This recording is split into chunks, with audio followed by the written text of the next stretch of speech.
saved the best for last. Okay, when we all fall asleep, where do we go, man?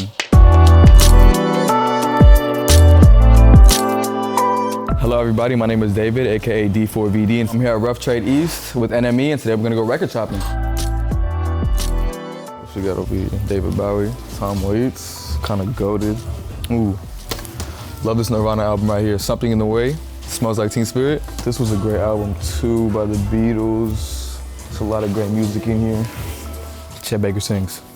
Good out. First one, Chet Baker Sings, all the classics. I love this album because I love jazz in general, but the way Chet Baker's voice is just so smooth on these tracks, especially That Old Feeling. That old feeling. Like, nobody really does like Chet, to be honest. I got into Chet Baker from like old orchestral music. I was on a Spotify playlist and it came up and I was like, yo, I remember this guy from like all the old like Sync, Bronx, NYC dramas. Chet Baker and I think Piero Piscani, if I'm saying his name right. And I was like, yo, let me get back into jazz. So I was like getting into Chet Baker and then Brenda Lee and like all the jazz greats.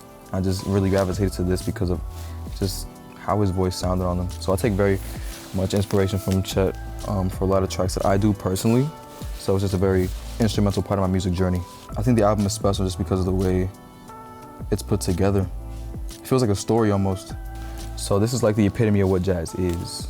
It's not doing too much vocally and just letting the instrumentals and music speak to you and through you. In the early stages of my music, jazz was like, but lately it's been everything. Everything I'm doing is inspired some way by jazz, and just the feeling of it too.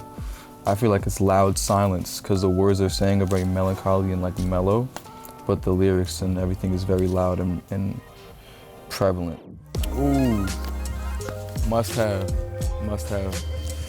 Sling. We're gonna take this with us. So this is Clairo Sling, one of my favorite albums by Clairo. Amoeba was the first song I heard off of it. I think it was on YouTube. I didn't even know she dropped it when she did. I found it on YouTube by Amoeba and I just went to the entire album. And the story behind it is just amazing to me. Bambi is like the perfect intro to any album ever. And the way the instruments are used on it is just like perfect butter. So Fortnite montage and somebody used bags in a Fortnite montage. And I was like, yo, who's that? You know?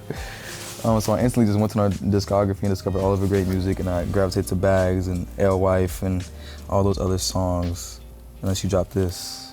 When I hear the instrumentals, it clicks for me rather than what she's saying. I just vibe to this album. It's like I vibe to, not really paying attention too much to what's going on around me. It's just like album I put on in car rides, long car rides, look out the window and your Sling is playing in the headphones. So it's like, yeah, it's the vibe of it. Who's to say you didn't try? Come on. Yeah, me was my favorite track on it. I think this can be classified as loud silence too, because she's not screaming at all, but the lyrics really cut through for me, and she's really speaking to you on these. I'm very inspired by the way she uses her voice and tone. Tones are very important, especially on tracks like Bambi and Amoeba, because of how instrumentally heavy they are. If you can't express lyrics in the way she does on these, it wouldn't be good any other way. So it's very perfect. Okay, Sour, must have, definitely. Olivia Rodrigo, Sour. I think this is the best album I've listened to in the past 6 months. I keep coming back to it. It's a very replayable album. Like, there's not that many very replayable albums for me, to be honest. I'll come back to a couple of songs, but I can really come back and listen to the entire thing from beginning to end. I love how tonally different each track is from each other. And it's not like she chose to do everything in the same pocket on one half of it and another half. It's like, you get something fast, you get something slow, you get something in between, you get something slower, you get some piano, you get some guitar, you get some of this, you get some of that. So, yeah, it's just a solid, like, all-around vibe. My favorite track, if you asked me last week, I would have said Driver's License, but now it's brutal. I think of like early 2000s coming of age movies. Like, I think there was a track like that in Diary of a Wimpy Kid at one point. I think it was the second one, Project Rules. And I was like, yo, this takes me back, because I used to watch those movies like on end. We had them on DVD, so I was just playing whatever I wanted. Yeah, and this reminded me so much of those early days, like reading all those Jeff Kenny books. Yeah, it's definitely inspired me more to try new things, because every track on here is not, can't put it in a pocket of anything. It's really, she carved her own genre with this. with this album. The Brand New Eyes, Paramore. Brand New Eyes by Paramore.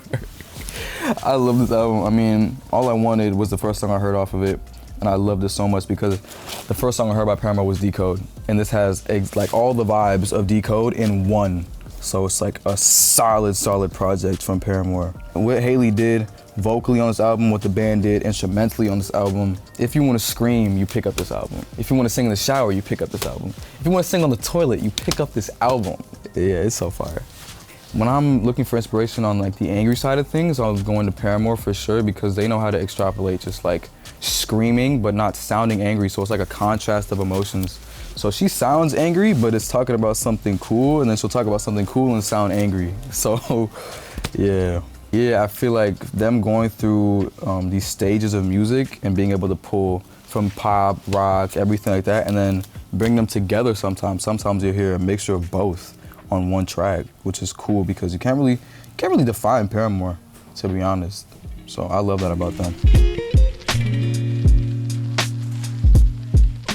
Save the best for last! I saved the best for last! Okay, when we all fall asleep, where do we go, man? I love this album so much. The first song I heard on it was When the Party's Over on YouTube. I saw the music video first. I was like, what is this? And just the aesthetic was so perfect. The rollout was amazing too. Every music video she dropped for this album was like insane. It's not one skip on here. It just wowed me from a listener standpoint rather than an artist. Because I feel like when you start making music, you start analyzing things too much. And this was just like something you could just really listen to. I knew Phineas and Billie were doing everything out of their bedrooms, so I thought it was really cool. I thought everybody was doing that. I was under a music like rock for so long. I thought everybody was producing their own music. I thought everybody was making it in their house. I didn't know anything about studios. I was like, yo. But them being so indie about it and just like using what they had, I feel like it's inspiring to just artists everywhere because you can just do it wherever you're at.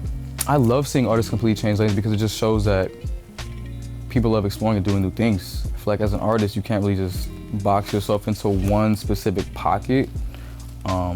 At that point, you're not really an artist, are you? You're like just a music maker.